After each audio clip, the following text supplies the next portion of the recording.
Okay, so everyone's been talking about the two cities that Spain owns in Africa, but what about this part of Spain that's owned by Britain? See, this is Gibraltar, a territory barely larger than 2 square miles, sitting at the entrance to the Mediterranean. It has British ports, British courts, British schools, its own government, and 30,000 residents who are also British citizens. But Spain has wanted it back for centuries. The reason Britain has Gibraltar goes back all the way to the early 1700s when the King of Spain died without a heir.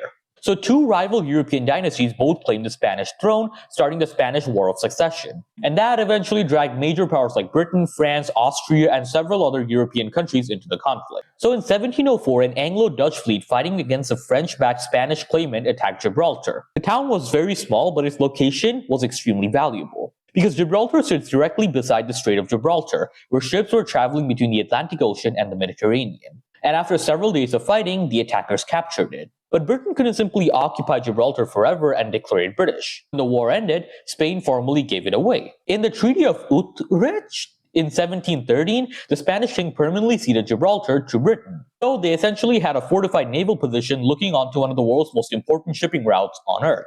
And yeah, Spain did regret it, as their forces repeatedly tried to recapture Gibraltar, including the Great Siege of Gibraltar in the late 1700s, when Spain and France spent years attempting to force Britain out.